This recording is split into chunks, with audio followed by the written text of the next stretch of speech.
Ma femme m'a quitté alors que je m'occupais de mon père mourant. Mais lorsqu'il m'a rendu millionnaire dans son testament, elle est revenue en rampant. J'ai 36 ans et je suis marié depuis 8 ans avec 2 enfants. De plus, je suis le fils unique de mon père malade, qui souffre de problèmes rénaux depuis de nombreuses années. Ces dernières années, son état s'est aggravé et il doit subir une dialyse 2 fois par semaine. Auparavant, il pouvait se déplacer seul, mais depuis l'année dernière, il m'a souvent demandé de l'accompagner. Mon père devient également plus faible chaque jour. J'ai donc pris l'habitude de l'emmener à chaque séance de dialyse. Je ne veux pas le laisser seul dans cet état. Il doit aller en dialyse 2 jours par semaine, donc j'ai fixé le samedi et le mercredi.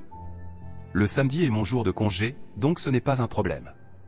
Pour le mercredi, j'ai obtenu l'autorisation de mon patron de partir plus tôt et de compenser les heures restantes en travaillant la nuit après être rentré de la dialyse. Je travaille dans cette entreprise depuis 10 ans et mon patron me voit comme un employé fidèle et travailleur. Lui accorder cette permission spéciale n'était donc pas un gros problème. Cependant, le problème est à la maison avec ma femme Avril, 34 ans. Lorsqu'elle a appris que j'allais emmener mon père en dialyse 2 fois par semaine, elle s'est fâchée. Elle n'aimait pas quand je l'emmenais occasionnellement, mais n'exprimait jamais son mécontentement directement. Maintenant que j'ai pris cette responsabilité de manière assidue, elle ne peut plus se contenir. Elle a dit qu'il n'y avait aucun intérêt à perdre du temps avec mon père car, quoi que je fasse, il ne serait jamais impressionné par moi. Voici un peu de contexte, mon père possédait une entreprise de commerce et avait acquis une richesse décente.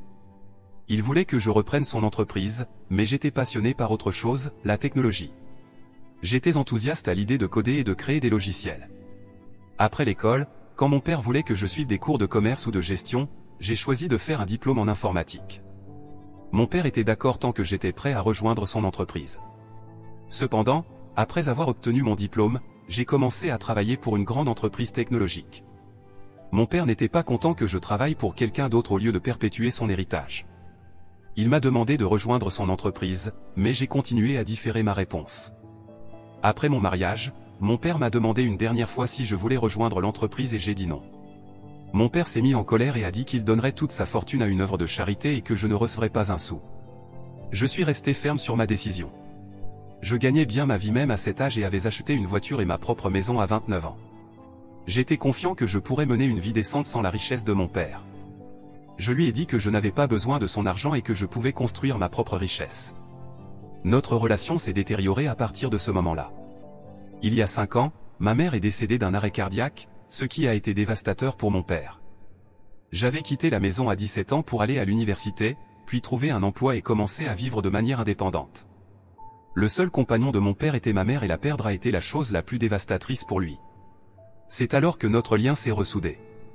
J'ai commencé à lui rendre visite souvent et à emmener mes enfants jouer avec lui. Finalement, mon père a quitté son entreprise et l'a confiée à une fiducie pour la gérer. Ma femme Avril n'a jamais été proche de mes parents jusqu'à ce que ma mère soit là. Avril évitait de rendre visite à mes parents, disant que ma mère était trop intrusive dans notre vie et qu'elle ne s'entendait pas bien. Lorsque mon père a annoncé qu'il me retirerait de son testament, Avril a commencé à critiquer ouvertement mes parents pour être méchants et cruels. Je lui ai demandé de rester en dehors de ma relation avec mes parents, mais elle intervenait toujours et disait que cela affecterait notre avenir, surtout celui de nos enfants. Je lui ai assuré que notre avenir, ainsi que celui de nos enfants, était sécurisé indépendamment de la richesse de mon père, mais elle refusait de le comprendre. Revenons à la situation actuelle, Avril a fait des histoires quand elle a su que j'accompagnerais mon père en dialyse 2 fois par semaine. J'ai essayé de lui faire comprendre que mon père n'avait personne d'autre que moi. Il a perdu ses parents il y a longtemps, bien qu'il ait un frère aîné qui vit à l'autre bout de la ville et qui rend rarement visite à mon père. Mon père est devenu très seul après le décès de ma mère et dans cet état, je ne peux pas l'abandonner, mais ma femme refuse de comprendre cela. Dernièrement, elle a rendu ma vie misérable. Chaque samedi, elle propose des plans soit pour organiser une fête à la maison, nettoyer la maison, sortir avec les enfants ou même aller chercher les courses. Je lui ai expliqué qu'elle pouvait planifier tout ce qu'elle voulait le dimanche parce que le samedi, je devais emmener mon père en dialyse, mais elle continue de faire des plans et ensuite me réprimande pour être en retard ou manquer ses plans. Je devais me précipiter pour aller chercher mon père, l'emmener au centre de dialyse, puis, après que ce soit terminé, le ramener à la maison et ensuite rentrer chez moi pour faire face au sarcasme et aux crises de ma femme. Ce n'est pas seulement le samedi, elle fait la même chose le mercredi soir. J'avais promis à mon patron que je compenserais le travail restant tard le soir ou la nuit après être rentré de la dialyse, mais elle avait toujours un plan pour me déranger. Presque tous les mercredis soirs, elle sortait soit pour rencontrer sa famille, soit des amis de longue date, soit pour assister à une fête quelconque, laissant la responsabilité des enfants à moi. Je devais jongler entre mon travail, cuisiner pour les enfants, nourrir le plus jeune et, entre-temps, terminer mes tâches en suspens à mon travail, tout cela après une journée épuisante au travail et au centre de dialyse. Mon père m'a souvent suggéré de le laisser aller au centre avec une infirmière parce qu'il me voyait toujours pressé, regardant intensément ma montre. Après l'avoir déposé à la maison, je ne restais même pas une seconde et me précipitais de nouveau chez moi. Même en allant le chercher, je lui demandais d'être prêt et de sortir avant que j'arrive. Mon père a une infirmière à temps plein et un aide-soignant pour s'occuper de lui, mais je me sens toujours mal de ne pas passer de temps avec lui. Le trajet de sa maison au centre dure 30 minutes. Auparavant, j'aimais discuter avec lui pendant le trajet, parlant des bons vieux jours d'enfance, mais avec les caprices d'Avril qui ont augmenté, tout ce qui m'intéresse, c'est de me dépêcher de rentrer chez moi. La plupart du temps, je conduis à toute vitesse dans la circulation, prenant des raccourcis et dépassant les autres véhicules pour réduire le temps de trajet. C'est le seul moment que je passe avec mon père et je ne veux pas le gâcher ou l'arrêter en demandant à mon père d'aller avec une infirmière. J'ai aussi des responsabilités en tant que fils. Je n'en peux plus de supporter cette femme. Mise à jour 1, la situation empire chaque jour. Ma femme ne laisse rien au hasard pour m'empêcher de m'occuper de mon père. Elle dit que c'est une perte de temps car mon père m'a déjà retiré de son testament et a donné sa fortune à la charité, donc il n'y a aucun intérêt à perdre du temps et de l'énergie sur lui. Je ne comprends pas son point de vue. Faut-il tout faire uniquement pour des profits et des pertes? Que se passe-t-il si les parents de quelqu'un n'ont aucune richesse ou sont pauvres, leurs enfants les abandonnent-ils parce qu'ils n'ont rien à offrir? Après avoir écouté ses caprices pendant plusieurs mois, je lui ai finalement dit qu'elle n'allait hériter de rien de ses parents, alors pourquoi les visiter elle de temps en temps? Oh mon Dieu, elle a perdu son calme et a dit que ses parents avaient fait beaucoup plus que mon père avare. Ils l'ont soutenu dans tout. Ils ne sont pas comme mon père qui m'a renié pour ne pas avoir rejoint son entreprise. Son père n'aurait jamais fait ça. Donc, ne compare pas mes parents aux tiens. Ce type de dispute devient une norme chez moi presque tous les mercredis et samedis après mon retour de la dialyse, mais cela devient de plus en plus grave et moche à chaque fois. Auparavant, elle se battait seule avec moi.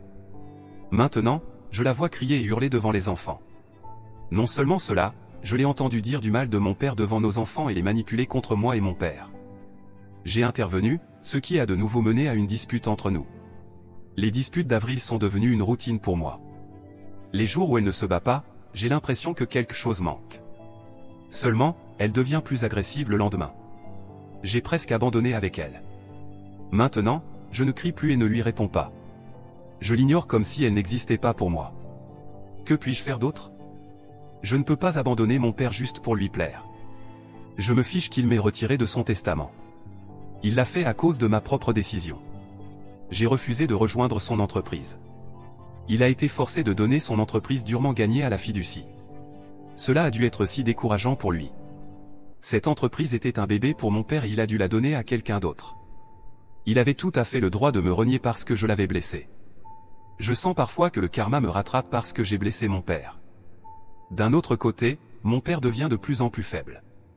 Il est à peine capable de marcher seul. Il a besoin de soutien pour descendre jusqu'à la voiture. Pour gagner du temps, je lui demandais de venir dehors et le laissais devant la maison. Mais maintenant, je ne me soucie plus d'être en retard. J'entre pour le faire marcher prudemment jusqu'à la voiture, puis le ramène dans son lit jusqu'à ce qu'il se soit installé paisiblement. Il a également des essoufflements, donc je m'assure de le faire marcher aussi lentement qu'il le souhaite. De plus, en conduisant, je conduis prudemment pour ne pas accélérer et augmenter son rythme cardiaque. Je ne me soucie plus d'arriver en retard chez moi parce que se dépêcher à la maison n'aidait pas non plus. Si je dois de toute façon faire face à cette femme maléfique, pourquoi ne pas au moins rendre mon père heureux? Mon attitude décontractée a empiré la situation et hier, Avril a dit que je devais choisir entre mon père ou elle. J'ai essayé de lui faire comprendre que mon père n'allait pas rester avec nous pour toujours. Vu son état, il ne semblait pas qu'il allait tenir longtemps. Elle a répondu avec une réplique froide, dans ce cas, tu dois faire ton choix soigneusement. Quelqu'un qui va rester avec toi pour toujours ou quelqu'un qui va bientôt mourir. C'était tellement insensible. Je lui ai dit, tu sais quoi, je préfère choisir mon père plutôt que de te choisir toi, qui est si méchante et égoïste envers un homme mourant. Elle a fait ses valises et est partie. Je ne l'ai même pas arrêtée. Elle avait besoin de temps pour se calmer et moi aussi j'avais besoin d'espace. En son absence, je m'occupe de la maison, de mes enfants, de mon père et de mon travail.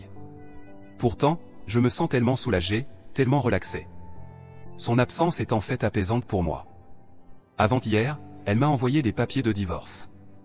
Je m'y attendais quelque part, mais je ne pensais pas que ça viendrait si vite. J'étais choqué mais au fond de moi, j'étais heureux et soulagé. Je ne l'ai pas appelée, j'ai juste signé les papiers et les ai renvoyés. Étonnamment, elle n'a pas demandé la garde des enfants. C'était la seule clause qui m'inquiétait, mais elle ne les voulait clairement pas. Lorsqu'elle a reçu les papiers, elle m'a rappelé en criant comment j'avais pu signer sans l'appeler et la supplier. Drôle, non? Sa mère a pris le téléphone et a crié que j'aurais dû agir comme un homme et essayer de pacifier ma femme pour revenir dans le mariage au lieu de simplement signer les papiers. C'était tellement drôle. Pourquoi ferais-je cela? Elle voulait divorcer et j'ai accepté. C'était bon pour moi. Je me suis débarrassé d'elle sans tracas. Je lui ai aussi taquiné qu'elle avait même abandonné ses enfants et ne les voulait pas. Elle a dit que je pouvais avoir tous ses biens, y compris ses 2 enfants. Elle ne voulait rien d'autre. Sa mère a dit qu'Avril était encore très jeune et qu'elle ne voulait pas avoir la charge des enfants sur ses épaules. J'ai dit que c'était bien pour moi, je suis content d'avoir mes enfants avec moi. C'est un soulagement pour moi, mais je suis inquiet pour mes enfants. Ils manquent leur mère, surtout le plus jeune. Quand je suis au bureau, il est difficile pour moi de gérer toutes les responsabilités seul, mais j'espère pouvoir traverser cela. Mise à jour 2, c'est une mise à jour plus courte. J'ai déménagé chez mon père avec mes enfants. C'est une excellente décision, je dois dire. Merci à tout le monde pour les suggestions merveilleuses. Cela a bien fonctionné. Déménager avec mon père était bien pour tous. Mon père a la compagnie de ses petits-enfants et ils ont leur grand-père avec eux. Mon père avait un aide-soignant à temps plein qui était prêt à s'occuper de mes enfants moyennant une augmentation de salaire. Pourquoi pas? Quelqu'un pour s'occuper de mes enfants sous la supervision de mon père, c'est le meilleur deal. C'est un sentiment tellement heureux de voir mon père jouer et rire avec mes enfants et eux s'amuser avec leur grand-père. Avril n'a pas vu cela venir. Elle voulait rendre ma vie misérable en divorçant de moi. Elle pensait que je ne pourrais pas gérer toutes les responsabilités ensemble, s'occuper des enfants, de mon père, de la maison et du travail. Mais tout est parfaitement réglé. Je ris bien le dernier. Le divorce était la meilleure chose jamais arrivée. Mise à jour 3, c'est une triste nouvelle. Mon père est décédé la semaine dernière dans son sommeil. Il est allé se coucher heureux et content après avoir joué avec ses petits-enfants et ne s'est jamais réveillé. Le médecin a dit qu'il est mort paisiblement. Le médecin, son infirmière et même son aide-soignant ont dit que mon père était heureux après que j'ai emménagé avec lui et que cela avait en fait prolongé sa durée de vie de plusieurs mois. Il était déjà sur le point de renoncer avant que je ne déménage. C'est très triste de perdre son seul parent, mais je suis content que mon père ait passé les derniers mois de sa vie heureux. Mes enfants sont également très tristes de le perdre, mais mon père leur a transmis de bonnes valeurs. Ils disent que leur grand-père leur a appris à accepter la réalité et à aller de l'avant. La vie ne s'arrête jamais pour personne. Je suis si fier d'entendre de telles bonnes choses de leur part. Ils sont vraiment ma force en ce moment de désespoir. Mais il y a une autre nouvelle choquante qui est arrivée après le décès de mon père. L'avocat de mon père m'a contacté pour me demander de venir à son bureau pour révéler le testament de mon père. J'ai dit que ce n'était pas nécessaire. Mon père m'avait déjà dit qu'il avait donné toute sa fortune à la fiducie, donc je suis d'accord avec cela et il peut procéder à la paperasse pour tout transférer à la fiducie. J'ai demandé s'il devait quitter la maison de mon père parce que je supposais que celle-ci était également donnée à la fiducie. L'avocat a ri de moi et m'a demandé de simplement venir. Quand je suis arrivé, j'ai trouvé que les membres de la fiducie étaient déjà présents. L'avocat les avait aussi appelés. Quand l'avocat a commencé à lire le testament, j'étais en larmes.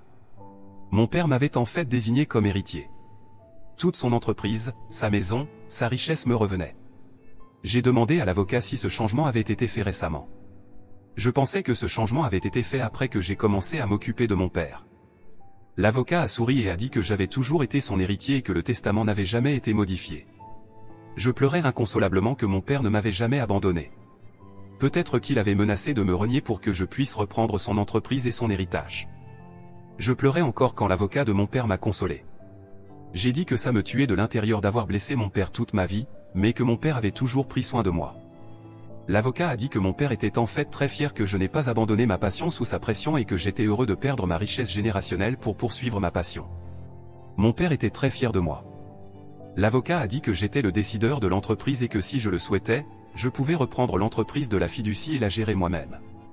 J'envisage de le faire. J'ai fait tout ce que je voulais faire. Mon père m'a soutenu indirectement. Maintenant, il est temps pour moi de le rembourser. J'envisage de reprendre l'entreprise de la fiducie et de la développer au niveau que mon père voulait que son entreprise atteigne. Je suis rentré chez moi et j'ai dit à mes enfants le testament de leur grand-père. Ce dernier leur a également donné une partie de sa richesse une fois qu'ils atteindront 18 ans. Aujourd'hui, nous sommes allés sur sa tombe avec des fleurs et avons passé du temps en sérénité. C'est une phase très émotionnelle pour moi. Mise à jour 4, vous savez, les fourmis sont revenues en courant en voyant le sucre d'orge. Un mois après le décès de mon père, j'ai commencé à reprendre son entreprise et d'autres travaux de service communautaire. Tout d'abord, j'ai quitté mon emploi et repris l'entreprise. Ensuite, j'ai loué ma maison car moi et mes enfants avons décidé de vivre chez mes parents. Ils se sentent connectés à leur grand-père dans cette maison. Cette maison a mes souvenirs d'enfance, donc je ne veux pas non plus la quitter. Avec cette nouvelle qu'il avait héritée de la richesse millionnaire de mon père, j'ai eu de nombreux visiteurs chez moi, des parents longtemps perdus, des amis et des voisins. Mais le visiteur le plus surprenant était mon ex-femme Avril et ses parents. Ils sont entrés dans la maison en pleurant qu'ils ne savaient pas pour le décès de mon père, sinon ils auraient assisté aux funérailles. Ses parents ont continué à dire toutes les bonnes choses sur mon père. Avril a serré les enfants dans ses bras et a pleuré en disant combien il lui manquait. Je lui ai demandé si elle leur manquait tellement, pourquoi ne les a-t-elle pas visités au cours des 7 à 8 derniers mois. Elle a dit qu'elle était allée chez eux mais que c'était fermé. Quelle bêtise. J'ai dit, n'étais-tu pas inquiète pour tes enfants quand tu as vu que la maison était fermée? N'as-tu pas ressenti le besoin de me contacter et de vérifier si les enfants allaient bien? Elle n'avait pas de réponse. Ses parents ont dit, oublions tout ce qui s'est passé dans le passé. Maintenant que mon père était parti, les enfants seraient seuls à la maison quand je serais au travail. Ils ont besoin d'une mère, donc il serait préférable que nous nous réconcilions. J'ai ri à leur suggestion. Les enfants avaient besoin d'elle le plus quand elle les a laissés avec moi. Maintenant, les enfants se sont habitués à son absence et je ne la veux pas de retour dans ma vie. Elle a commencé à pleurer. Ses parents nous ont laissés seuls. Elle m'a tenu les mains et m'a supplié de nous réconcilier. Elle a dit qu'elle m'aimait et qu'elle manquait d'être avec les enfants. J'ai ri et dit, tu sais quoi, tu ne m'aimes pas, tu aimes la richesse que mon père m'a laissée. Toi et tes parents gourmands êtes ici à ma porte juste pour profiter de mon argent. Je ne regrette pas d'avoir utilisé ces mots pour ses parents parce que c'est ce qu'ils sont. Elle a également traité mon père de gourmand et de méchant pendant notre divorce. Il n'y avait aucun moyen que je laisse cette femme obtenir un sou de l'argent durement gagné par mon père. Elle s'est offusquée que je les ai insultés, elle et ses parents. Elle a dit qu'elle me suppliait par amour mais qu'elle allait maintenant prendre ce qui lui revenait de droit. Elle n'avait pas demandé de pension alimentaire pour le divorce mais maintenant, elle voulait la moitié de ma richesse, plutôt la moitié de la richesse de mon père. Je lui ai dit qu'elle pouvait faire ce qu'elle voulait, je la détruirais mais ne lui donnerais pas un sou. Elle m'a insulté et est partie. J'en ai discuté avec mon avocat sur cette possibilité. Il a dit que ses chances étaient minces. Le divorce avait été finalisé 1 an avant que je n'obtienne l'héritage. De plus, les enfants étaient avec moi, donc il n'y avait aucun moyen pour elle d'obtenir quoi que ce soit. Mais il m'a également demandé d'être prudent concernant ses rencontres avec les enfants. Elle pourrait les manipuler et demander leur garde et ensuite utiliser cela pour demander de l'argent pour leur entretien et tout cela. Je ne pourrais pas être plus reconnaissant pour ce conseil. Je vais superviser leur rencontre. Je passe également beaucoup de temps avec mes enfants ces jours-ci pour les aider à faire face à la perte afin qu'ils ne courent pas vers leur mère pour un soutien émotionnel. J'ai repris l'entreprise de mon père, ce qui me donne beaucoup de flexibilité pour gérer mon bien-être et ma vie personnelle. Je prévois d'emmener les enfants en vacances aux Bahamas. Oui, pourquoi pas? Ils méritent ces vacances luxueuses. Non, ce n'est pas une question de dépenser la richesse de mon père.